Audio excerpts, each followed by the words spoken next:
Agradezco por su presencia al doctor Arturo Moscoso, director de la Escuela de Relaciones Internacionales de la UID y analista, a la doctora Caroline Ávila, profesora investigadora de la Universidad de la SUAY, experta en comunicación, y al doctor Mauricio Alarcón, director ejecutivo de Fundación Ciudadanía y Desarrollo y activista.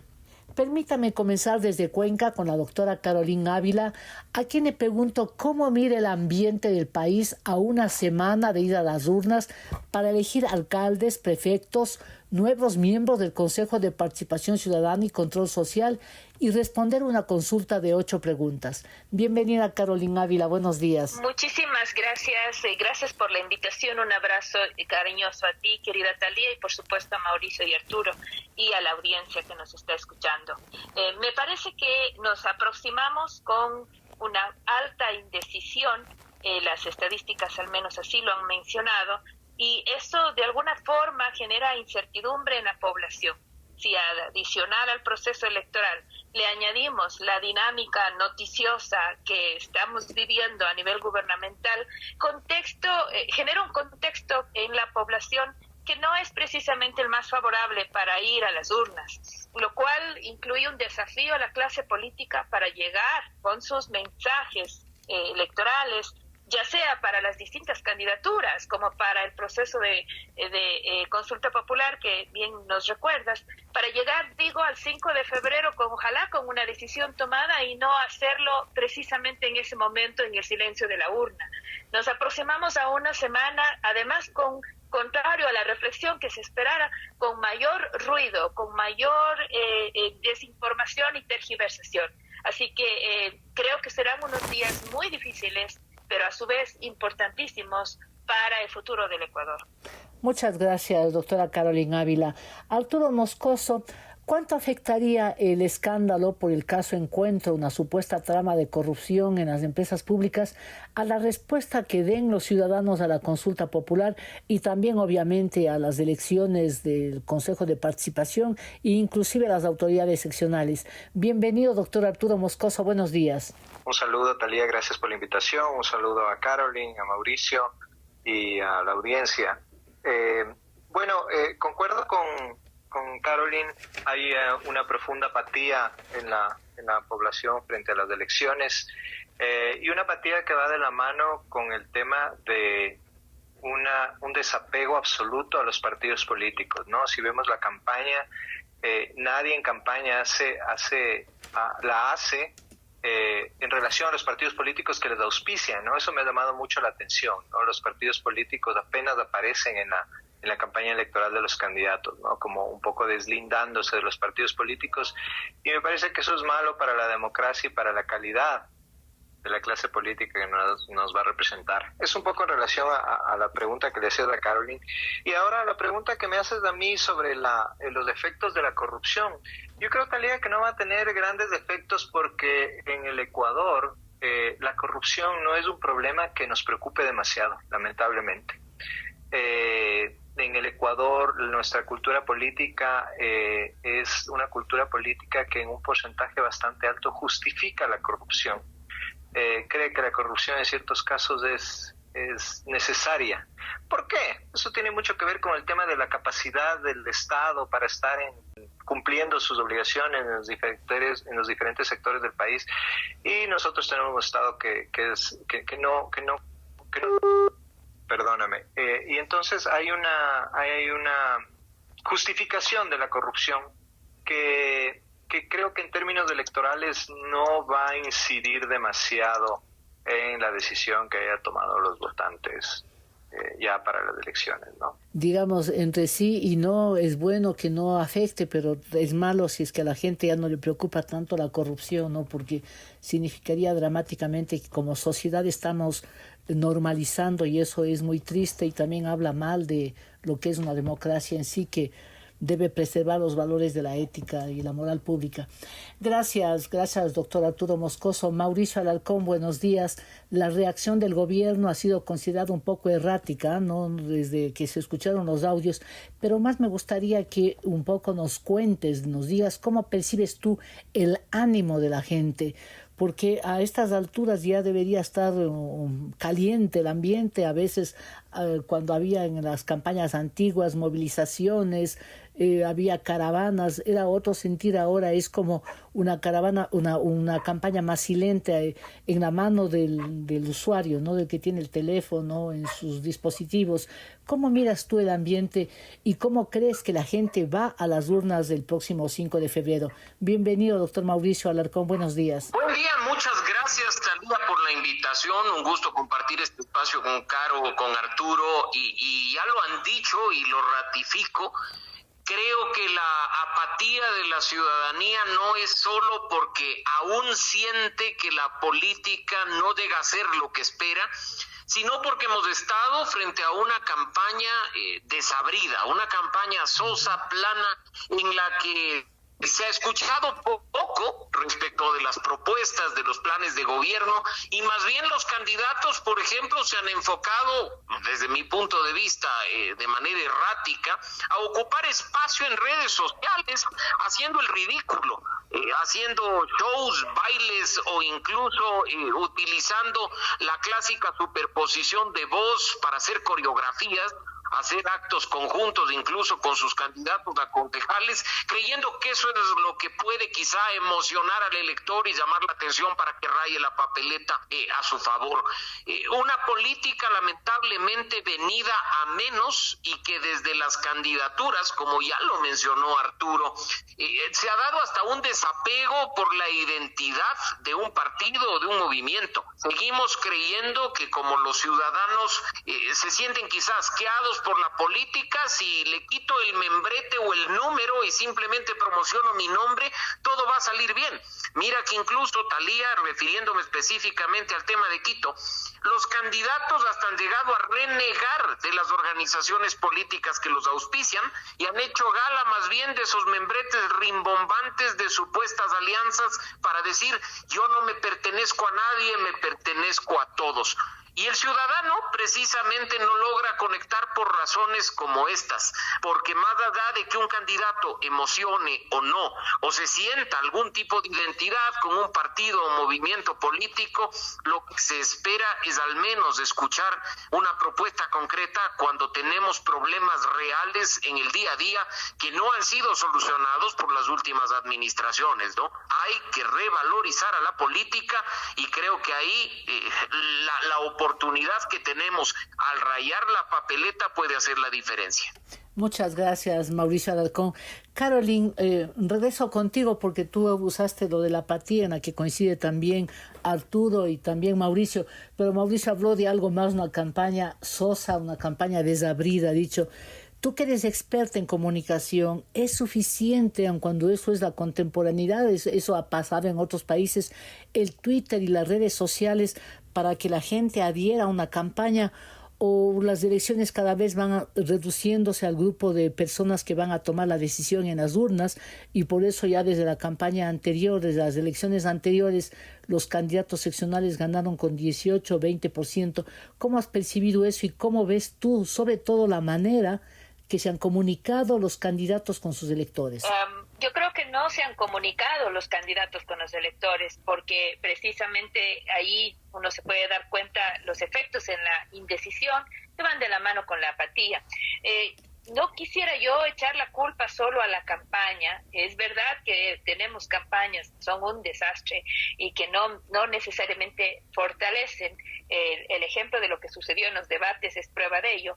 Pero también es verdad que así tengas una muy buena campaña, muy creativa, con un discurso interesante, también la gente en este contexto de apatía no necesariamente está presta a escuchar. Entonces se compite más todavía con la atención y el interés del votante.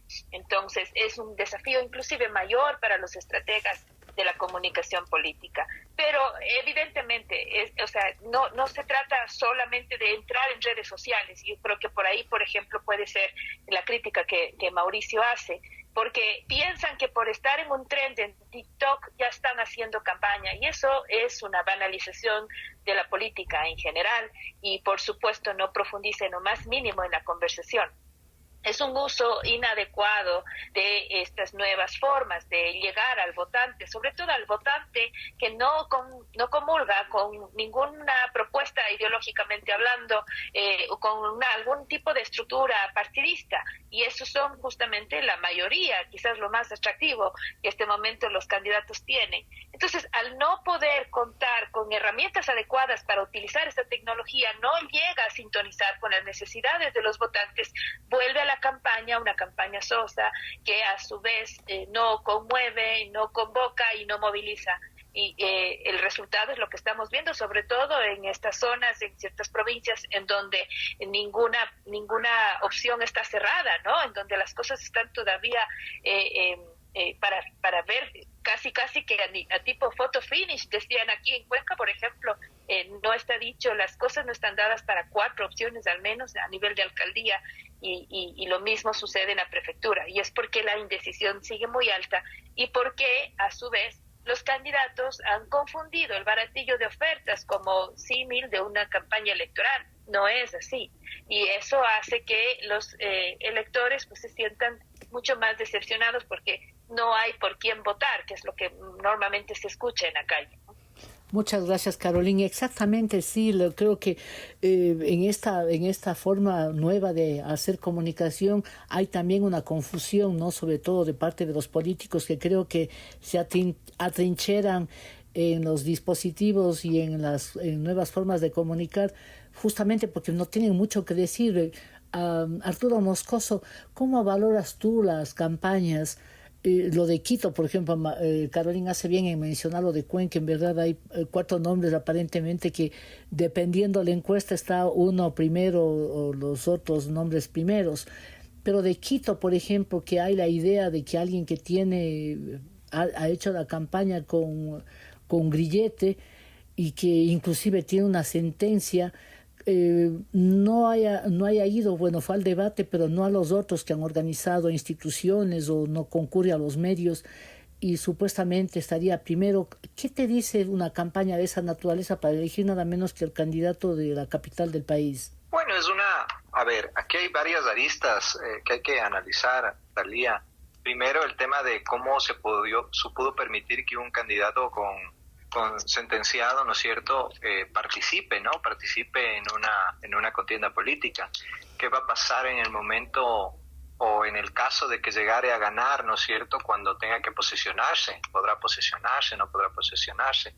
Eso también nos da cuenta del nivel de nuestro Consejo Nacional Electoral y sobre todo del Tribunal Contencioso, ¿no? Que no puede resolver situaciones como esta.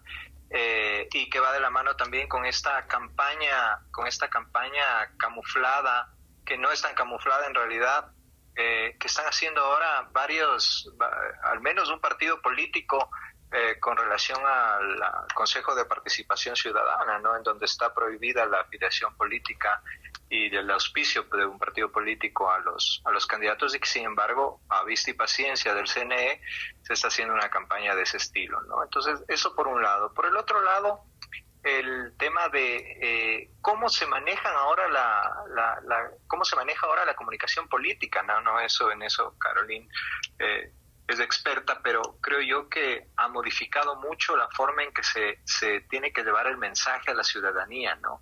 Y ahora lo que cala más son mensajes disruptivos, mensajes que creen atención inmediata y sobre todo centrados en la figura política, ¿no? En esta personalización política de la que nosotros en Ecuador sufrimos desde hace algunos años y de la que no podemos salir, ¿no? Y de que justamente de eso se está aprovechando la campaña política. Ya no es importante el programa, ya no es importante la ideología, ya no son importantes las propuestas.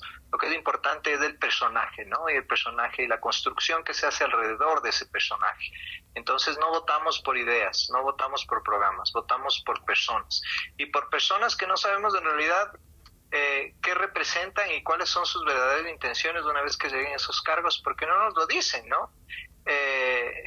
Simplemente construyen un personaje atractivo para la ciudadanía, y eso es lo que nos venden en la campaña, ¿no? Entonces no hay realmente un debate de ideas ni de programas, simplemente estamos viendo que el que gana es el que más simpático, el que más lindos TikToks hace, ¿no? Y eso creo que es perjudicial, evidentemente, para la política, ¿no? Gracias, doctor Arturo Moscoso. Sí, y realmente esa es la realidad. Lo que sucede es que estamos viviendo también unas nuevas formas, no solamente de hacer políticas, una nueva forma incluso de vida.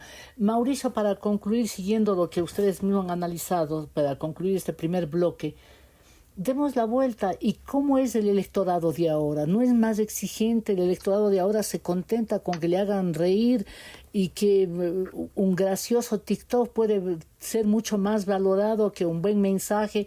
Inclusive ya se ve que ni siquiera hay esos famosos eslogans que identificaban una candidatura, porque esto ha cambiado. Pero del lado del ciudadano, ¿qué está pasando con el electorado? Por favor, Mauricio. Talía, el electorado evoluciona como evoluciona la política. Si uno recuerda, conversando con nuestros padres, con nuestros abuelos, por ejemplo, aquí en Quito ganaba la elección quien llenaba la plaza de San Francisco, o se esperaba que el candidato ocupe un espacio público y dé un discurso sin leer, contundente, con frases que lleguen al sentimiento de la gente. Hoy vivimos además en un mundo tan digitalizado, tan vertiginoso, lo que se quiere es que la política prácticamente llegue a la puerta de nuestra casa con productos que representen muy poco tiempo nuestro disponible para poder atender, para poder analizar y que por supuesto me llegue lo que quiero oír. Y es por ello que muchas candidaturas, creyendo que están en capacidad de inteligencia de interpretar ese sentir del elector, llegan a través de TikTok o de Instagram con un video de besitos o con un video de la cancioncita X, y no hay tal. Mira que con un poco más de inteligencia y sin insultar la inteligencia del electorado, uno puede encontrarse en las redes sociales con las campañas que se hacen en otros países y donde, claro, a través de TikTok, pero con un mensaje muy serio de 30, de 45 segundos, un candidato te puede presentar una propuesta. Y una propuesta que además no se quede en lo etéreo de decir, generaré lo más claro respecto de la ciudadanía. Así es que el error que se comete es banalizar la política menospreciando al electorado, banalizar las campañas, quedarse en lo superficial. En este momento, la clave fundamental es seguir mejorando para que, considerando las nuevas tendencias y las nuevas aspiraciones de quienes vamos a ir a votar, puedan los candidatos entrar en sintonía y presentar lo que efectivamente quieren comunicar y que sea, por supuesto, de nuestro agrado. Gracias, Mauricio Alarcón. Aquí hagamos la primera pausa. A la audiencia le invito a enviar sus comentarios a la cuenta de Twitter @TalíaFloresF y también al Facebook. Ya volvemos.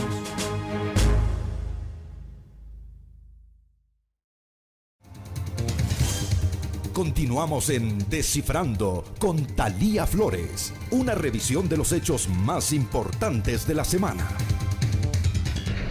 Estamos de vuelta, gracias a la audiencia por estar con nosotros. Estamos dialogando esta vez con la doctora Caroline Ávila, profesora investigadora de la Universidad de la SUAY, experta en comunicación, el doctor Mauricio Alarcón, director ejecutivo de la Fundación Ciudadanía y Desarrollo y activista, y el doctor Arturo Moscoso, director de la Escuela de Relaciones Internacionales de la UID y analista.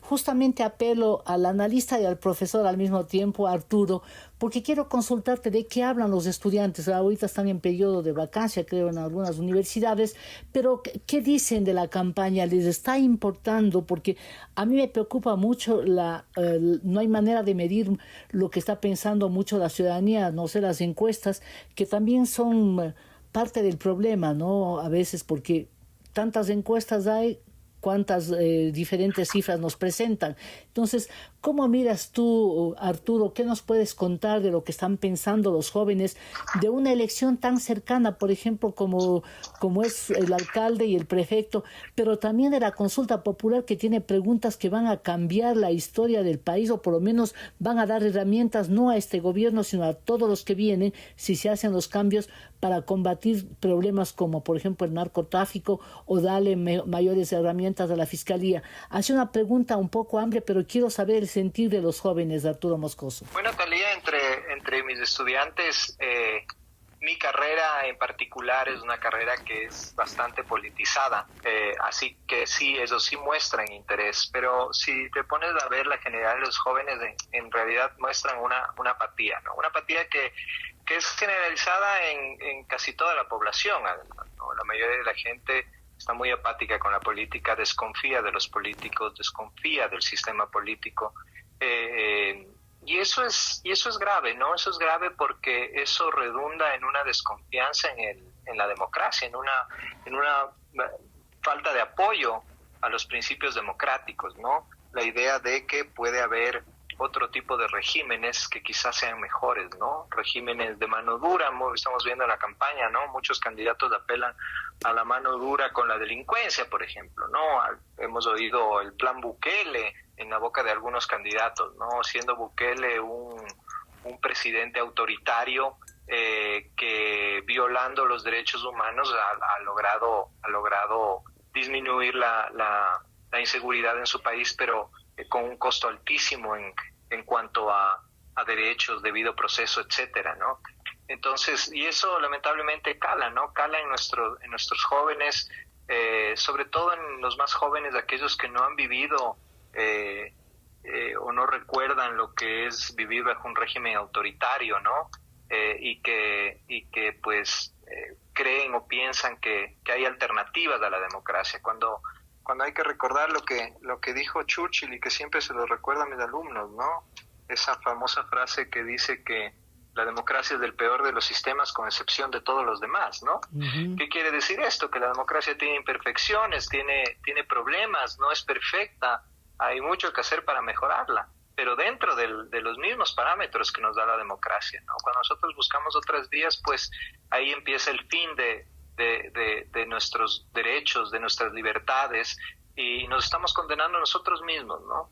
Y eso es lo que más me preocupa, Talía, ese sentimiento de desafección hacia la democracia. Gracias, Arturo. Una repregunta, porque claro, si hay interés, y en verdad los estudiantes de Relaciones Internacionales saben que el mundo se mueve por decisiones políticas, que la geopolítica manda a este momento y que es tan cambiante, pero ese interés que ellos tienen por la política se traduce en qué, por ejemplo, frente a la consulta popular, en analizar cada una de las preguntas o tomar decisiones de acuerdo a la posición ideológica que alguien tenga, cuando ahora aparentemente, repito, no tendría tanta incidencia en las decisiones del electorado, ¿no? Bueno, nosotros desde la escuela y en general en la universidad hemos pretendido que la votación sea informada, ¿no? Que se salga de esto que estamos imbuidos todos en el país, que es la polarización política, ¿no? La división maniquea entre buenos y malos, y entre los que apoyan el sí son esto y los que apoyan el no son este otro, ¿no? Y lo que se ha pretendido desde los espacios que hemos podido organizar es que los chicos se informen, ¿no? Los estudiantes estén bien informados antes de votar, y vean los pros y los contras de cada pregunta, ¿no? Nos hemos centrado en la consulta porque creo que el tema de la alcaldía ya cada uno tendrá su candidato de preferencia, simplemente no le importará. Yo creo que, como te decía, hay mucha apatía y seguramente muchos se irán por el nulo o por el voto en blanco, pero claro, ¿no? El papel de la academia, el papel de los profesores, de los docentes, es no adoctrinar, pero sí presentarles claramente y tratarles de hacer comprender de la mejor forma posible qué tiene cada propuesta detrás, ¿no? Muchas gracias, Arturo. Voy a ir con Mauricio Alarcón, porque creo que Caroline se desconectó un momento, ya le vamos a contactar. Me gustaría lo mismo, Mauricio, desde tu experiencia y sobre todo desde el activismo, porque tú estás metido en el activismo de derechos humanos y también defendiendo otras causas. el voto que va a dar la gente es un voto realmente razonado, es un voto ideologizado. ¿Qué piensan de la consulta? Porque, por ejemplo, según CEDATOS, en la más reciente encuesta, ¿no?, el último día que pudo el jueves entregar, las dos preguntas que mayor apoyo tendrían son la reducción del número de partidos y la reducción del número de asambleístas. ¿Cómo están pensando sobre las otras preguntas, por ejemplo, en el tema de la extradición, Mauricio? Mira, Thalía, lamentablemente, y hay que decirlo, la campaña de la consulta popular, tanto del un grupo como del otro, me refiero a los que han estado por el sí y por el no ha estado a la altura de un proceso tan importante. Ese debate que ha sido muy bien aprovechado en redes sociales, me refiero al debate superficial, ha calado muy bien en la ciudadanía, porque mira, hacer nosotros, Thalía, un simple paso por nuestras cuentas de Twitter o por nuestras páginas de Facebook para darnos cuenta que independientemente de la edad de las personas, de los usuarios de las redes, o independientemente de si analizan o no analizan, caen en el mismo tema. Es que yo estoy por esta opción porque estoy en contra de, o yo estoy por esta otra porque estoy en contra de. Y estar en contra al momento de decidir es algo que le termina pasando la factura a la política y al país. Y por desgracia, el debate superficial en una condición en la que hay prioridades. Tú has mencionado el caso de los jóvenes, pero yo diría, en el país entero, cómo atender la situación de inseguridad, la crisis económica o la falta de empleo, termina pasando a un segundo plano.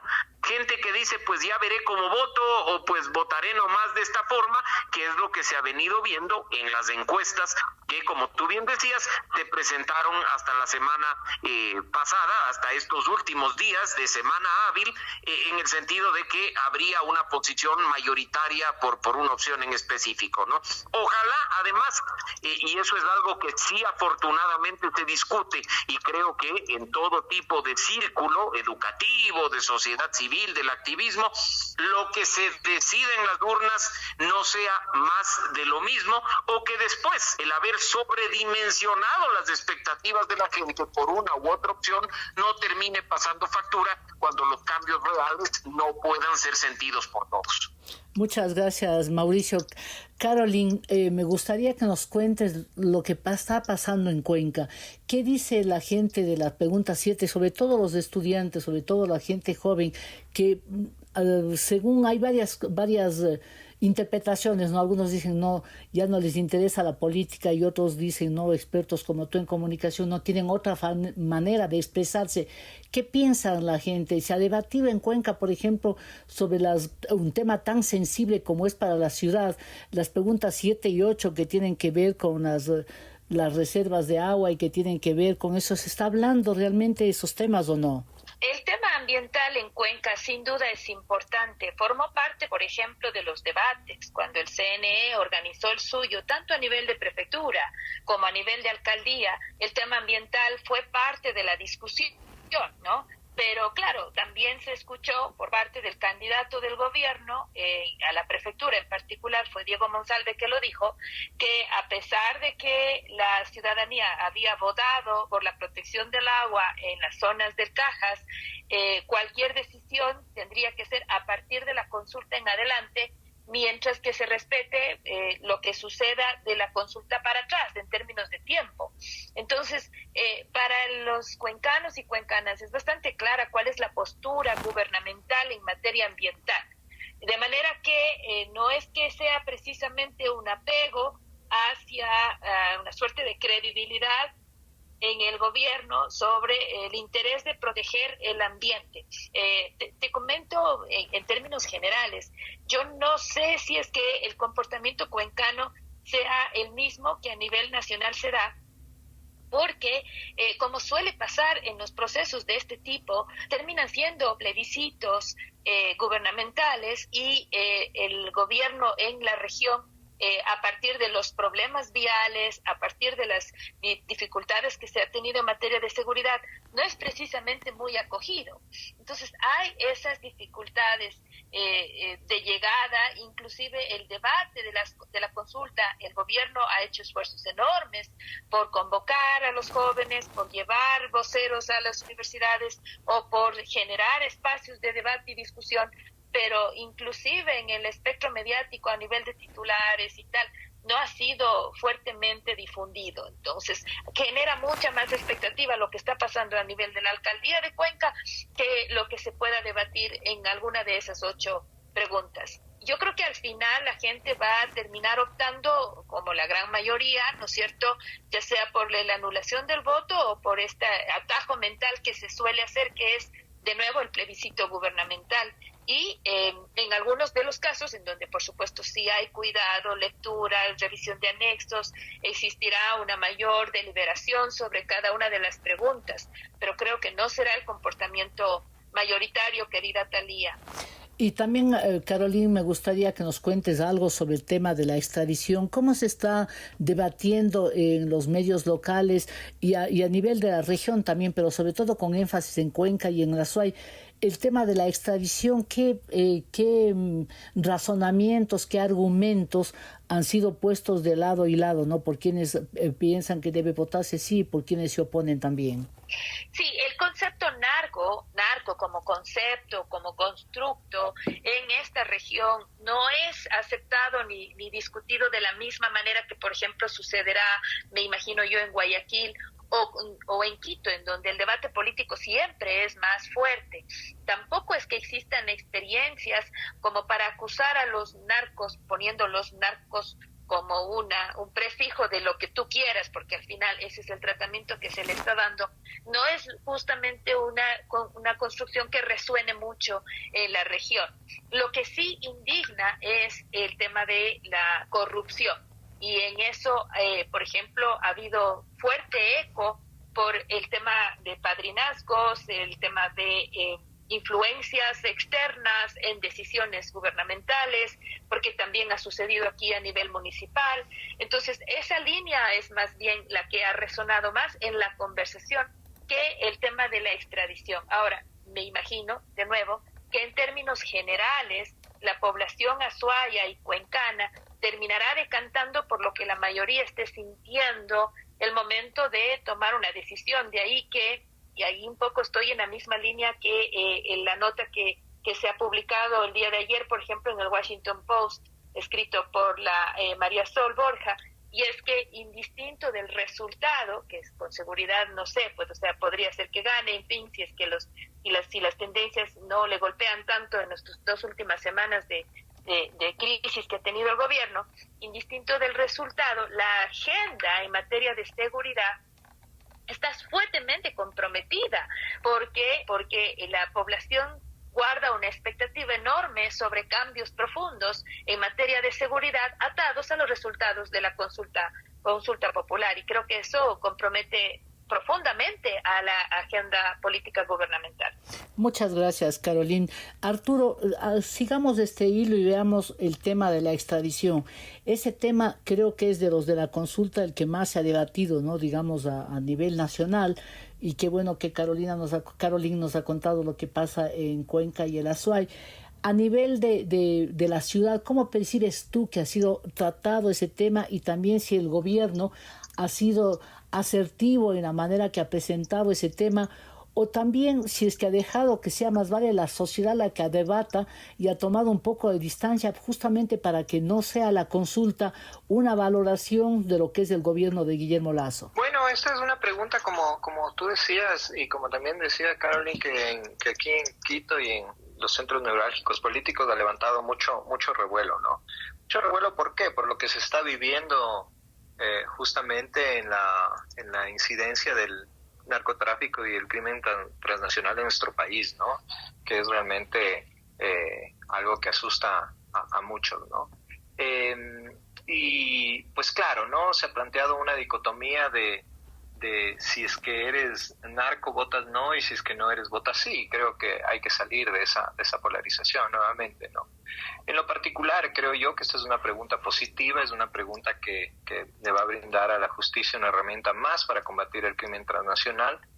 No creo que sea una solución mágica ni definitiva a esto. Hay otras muchas aristas que tratar y abordar por parte del gobierno en cuanto a esa lucha, incluso replantearse los términos de la lucha al narcotráfico y al crimen transnacional, pero bueno, ese es otro debate.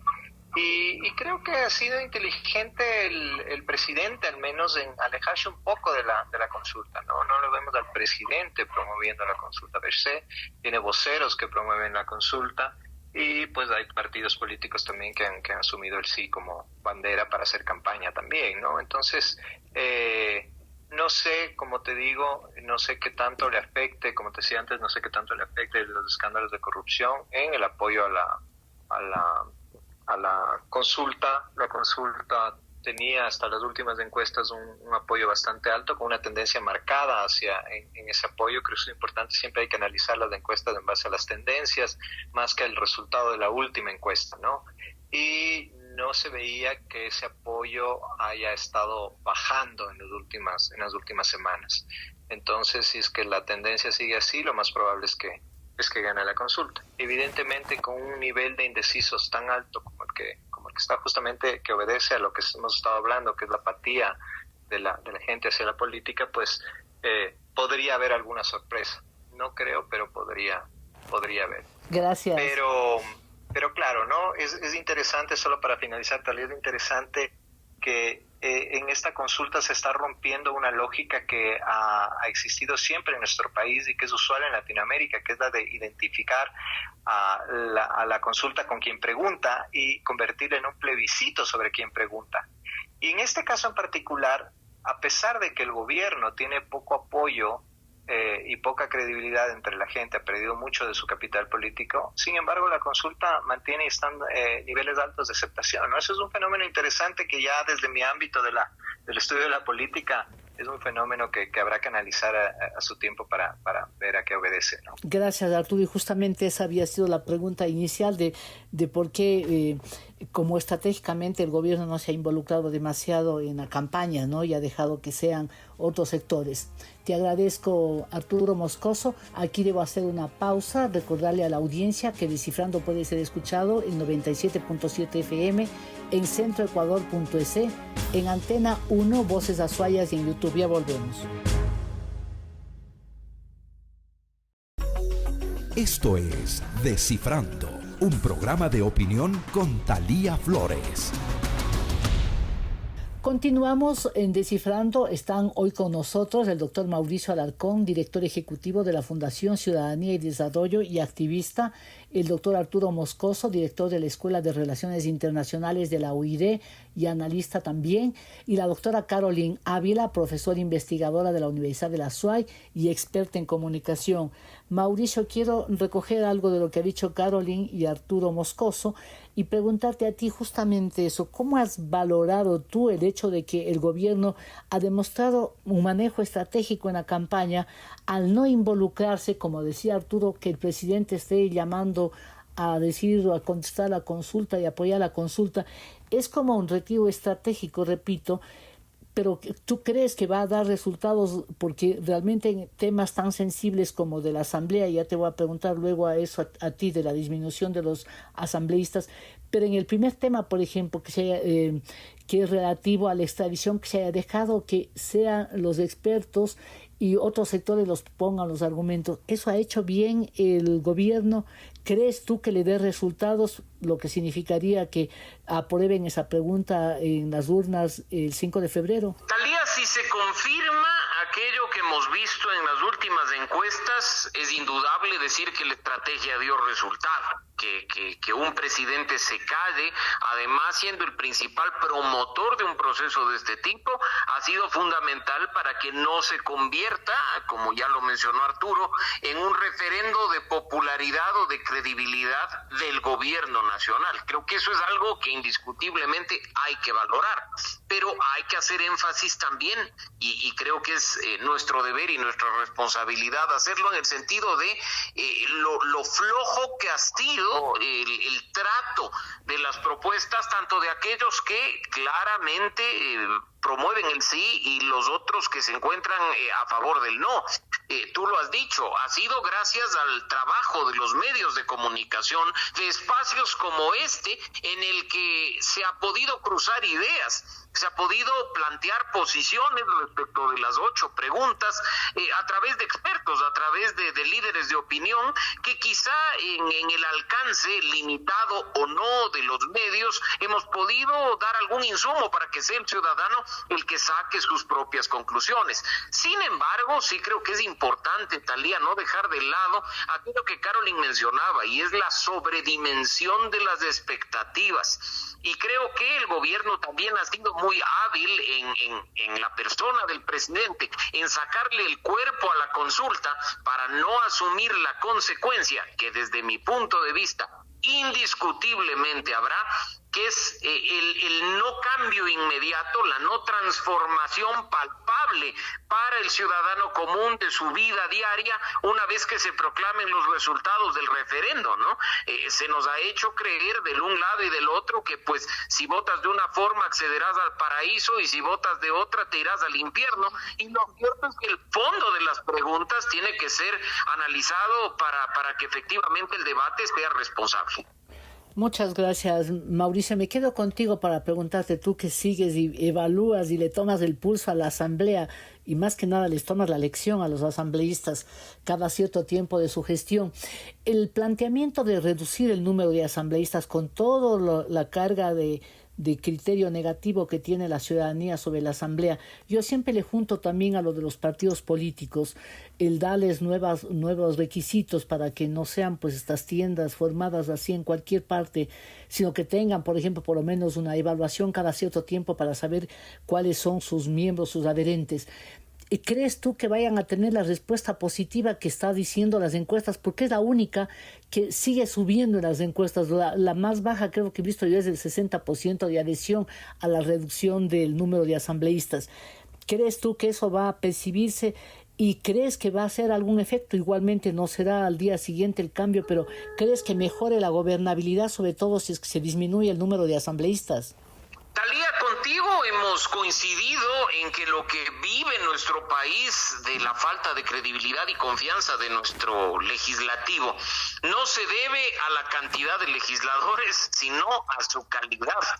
Es muy popular presentarle al país la posibilidad de reducir el tamaño de la Asamblea. Mira que incluso desde la campaña oficial de la consulta ciudadana se ha utilizado el argumento del costo mensual del despacho de un legislador, pero lo cierto es que muchos mitos lamentablemente se van a derrumbar cuando se conozca el resultado del censo que este gobierno ha llevado a cabo, y además que la gente se dé cuenta que tendremos que aguantarnos la deficiente asamblea actual por 2 años y medio más, que recién el cambio en la reducción se producirá en las elecciones de 2025 y que además esa reducción tan cacareada termina siendo minúscula porque según lo planteado por el Ejecutivo ni siquiera estaríamos reduciendo una cantidad considerable de legisladores, apenas, ojo,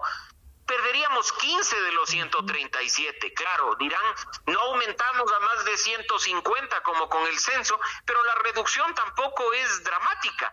Mira que, por ejemplo, los 15 asambleístas nacionales que elegimos hoy no se reducen, pasan a ser 36 de acuerdo a los casi seguros resultados del censo. Y más bien, muchas provincias, específicamente 9, con énfasis en la Amazonía y en Galápagos, van a perder representantes y quedarse con apenas 1, algo que no se había visto desde la legislatura del año 94. Cuando el problema medular, Thalía, y creo que en eso hemos coincidido durante los bloques anteriores, se encuentra en los partidos y en los movimientos políticos, la reducción del número de legisladores difícilmente va a llenar las expectativas positivas que muchas personas tienen respecto de esta pregunta. Gracias, Mauricio. Y ahí, sí, Caroline, que sí, justamente a ti quiero preguntarte, porque en la mayoría de las provincias del país, claro, ya sabes que desde Quito a veces se dice Pichincha y Quito y provincias, ¿no? Cuando todos son provincias, pero bueno, eso es ya una cosa desde fuera de la periferia, digamos. Se ha dicho en varias provincias, los que están en contra de la asamblea, de la consulta, han dicho, pero si lo que están es queriendo a quitarnos representatividad, van a reducirse el número, pero las grandes provincias no. ¿Cómo se ha tramitado la campaña en ese sentido en Cuenca y en Azuay, Caroline? Y es que justamente esa narrativa es la que a mí me preocupa. A mí no me preocupa el 5 de febrero. A mí me preocupa el 6 de febrero, Thalía.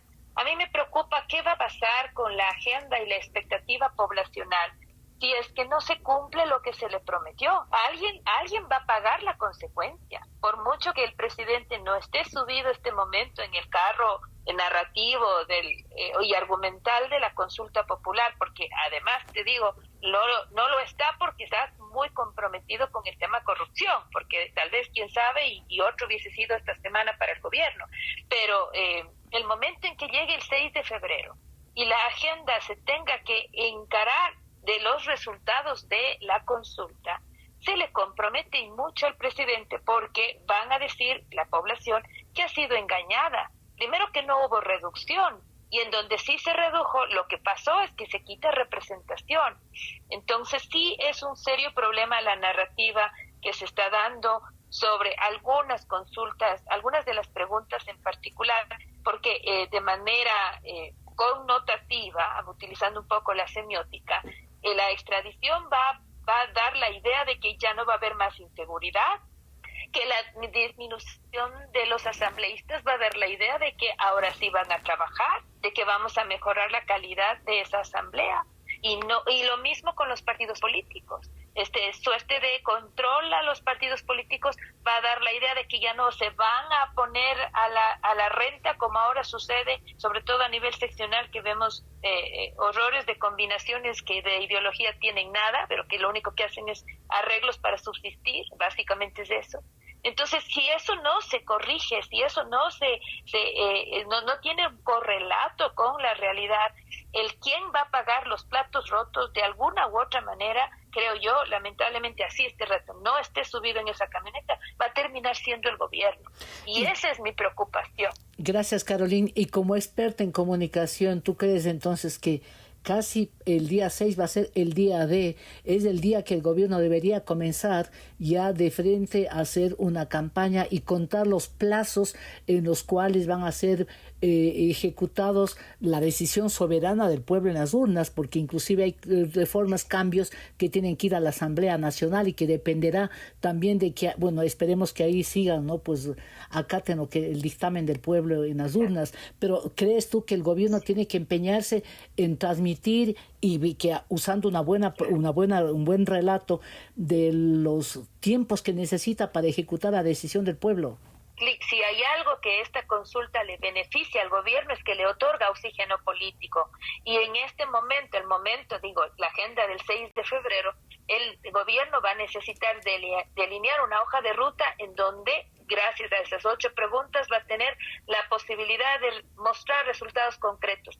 Si no lo hace, ahí sí se compromete todavía más su supervivencia en términos políticos. No estoy diciendo que ya le van a derrocar a Guillermo Lasso, no, pero que va a terminar como terminó Lenín Moreno, en una suerte de piloto automático, ¿no? Y no quisiéramos que eso llegue a suceder en el actual gobierno. Esto en un escenario indistinto de que si se gana o se pierde la consulta, te digo, Thalía, es más bien qué va a pasar el 6 de febrero, y el gobierno debe estar ya atento a cualquiera que sea el escenario, a su hoja de ruta del 6 de febrero. Gracias, Caroline. Uno se imagina, ¿no?, que si nosotros, bueno, ustedes son analistas de grandes calificaciones, pero si estamos aquí analizando eso, se supone pues que un gobierno que tiene decisiones graves todo el tiempo debe manejar sus tiempos y sus escenarios, ¿no? Aquí está la campaña, el otro, pero apenas más o menos ahí tengo listo, saco ese as el día 6. Arturo, así de fino trabaja el gobierno, porque lo que han demostrado no son tan ni siquiera grosso. ¿Crees tú que han pensado en algo para cuando la gente diga, bueno, ya votamos, ya apoyamos, y dónde están los cambios? Esperemos que sí, Thalía, porque como bien señalaba Caroline y Mauricio, los efectos de esta consulta no se van a ver inmediatamente, ¿no? Entonces, veamos qué es lo que... Ahora, por el otro lado, el triunfo de la consulta sí va a ser un espaldarazo para el gobierno y le va a dar oxígeno político, como ha señalado Caroline. Y esperemos que se monte en la cresta de esa ola y que pues empiece a... Y que gobierne. Sí, exactamente, ¿no? Y que gobierne y que haga ver que el haber votado sí en la consulta sí ha redundado en efectos positivos para los ciudadanos, ¿no? Y eso creo que deberían ya tenerlo planificado, ¿no? Espero que así sea.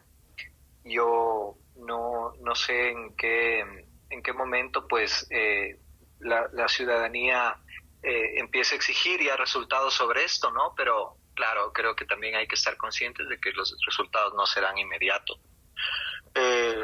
Por el lado quería hacer una digresión sobre el tema de la reducción de los asambleístas. Hay que tomar en cuenta, Talía, que no hay un número mágico de asambleístas y que el tema que se está planteando un poco en la consulta es una suerte de balance entre representación y eficiencia, ¿no? O eficacia de la asamblea, ¿no? Y dado los últimas dos asambleas, al menos, que es poco el trabajo legislativo que podemos encontrar, Mauricio nos puede aclarar más sobre ese tema. Creo que sí es interesante analizar una nueva perspectiva, ¿no? Una nueva perspectiva de construcción de la asamblea. Y en cuanto a los efectos que puede hacer sobre la representación, de hecho la representación en Ecuador ya está mal planteada, ¿no? Tenemos provincias hiperrepresentadas y provincias subrepresentadas. Y lo que plantea esta pregunta es un poco más atenernos a la población general del país, y por eso justamente suben el número de asambleístas nacionales, más que a la población de cada provincia, ¿no? Con una reflexión que hay que hacer sobre a quién representan los asambleístas, ¿no? Los asambleístas representan al país, no representan a su provincia, no representan a su ciudad o a su distrito, representan al país. Y a veces esa lógica no opera, o muchas veces esa lógica no opera. ¿Por qué? Porque justamente, como tú decías, de esta pregunta que va de la mano con la pregunta siguiente acerca de la reforma a los movimientos políticos, lo que pretenden es tener menos movimientos políticos, ¿sí? Gracias, gracias. Que justamente son utilizados por caudillos, ¿no? Por caudillos que... Arturo, tengo que hacerle una pregunta final a Mauricio. Tú mismo le planteaste, y gracias, disculpen, pero los tiempos ya no controlo yo. El tiempo vuela simplemente. Mauricio, dos cosas así, y ya cerrando, por favor, te ruego abreviarlas. ¿Crees que el gobierno tenga un plan para post-consulta? Y lo otro, te había manifestado una inquietud, Arturo, Moscoso, sobre la asamblea. Mauricio. Honestamente, me temo que el gobierno no esté preparado para el resultado de la consulta. Es más, en la última entrevista que dio el presidente Lasso en cadena nacional, me quedé personalmente preocupado por lo cauto que se mostró respecto del resultado.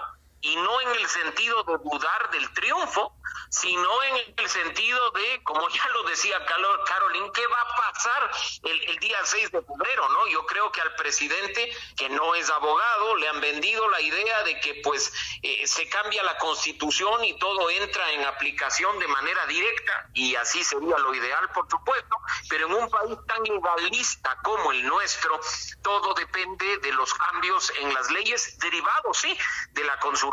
Y ahí es cuando nos podríamos vincular respecto de lo que decía Arturo, que esa crisis de gobernabilidad que actualmente enfrenta el país, con una asamblea cuya credibilidad y confianza está en los suelos y que además no se opone ni siquiera sobre la base de ideas, sino por la gana de molestar al gobierno nacional, podría hacer que al menos durante los 2 años y tanto que le restan a este periodo de gobierno no se pueda concretar un proceso de reforma normativa en línea con los resultados del referendo. Gracias, Mauricio. Terminé yo sin darles tiempo porque realmente fue el tiempo bien consumido. Han hecho un análisis y unas reflexiones que son absolutamente imprescindibles y que van a llamar también a que se reflexione quienes toman decisiones. Esperemos que sí. Aquí hacemos una brevísima pausa para regresar con la pregunta cuya respuesta genera gran expectativa en la audiencia. Ya volvemos.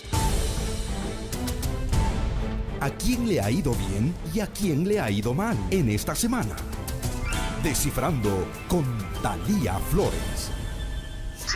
Estamos de vuelta y la pregunta está planteada. ¿A quién le ha ido mal esta semana, Mauricio Alarcón? A la selección ecuatoriana en el Sudamericano Sub-20. Gracias. Carolyn Ávila, ¿a quién le ha ido mal? Al pueblo ecuatoriano que no puede decidir todavía de cara al 5 de febrero. Gracias. Arturo Moscoso, ¿a quién le ha ido mal? A nuestra clase política que sigue de capa caída en el país. Y para que nos quede un sabor agradable para el fin de semana, ¿a quién ha ido bien, Mauricio Alarcón? Creo que al gobierno nacional, que ha logrado esquivar independientemente de todas las balas de las denuncias de corrupción. Carolyn Ávila, ¿a quién ha ido bien? A los medios y a las agencias han hecho de febrero o agosto con la publicidad electoral. Arturo Moscoso, ¿a quién ha ido bien esta semana? Concuerdo con Mauricio, el gobierno que ha logrado esquivar el caso de corrupción y que no ha tenido efectos en la consulta. Gracias a los panelistas que han estado hoy con nosotros en Descifrando y a ustedes, amigas y amigos, por su fidelidad.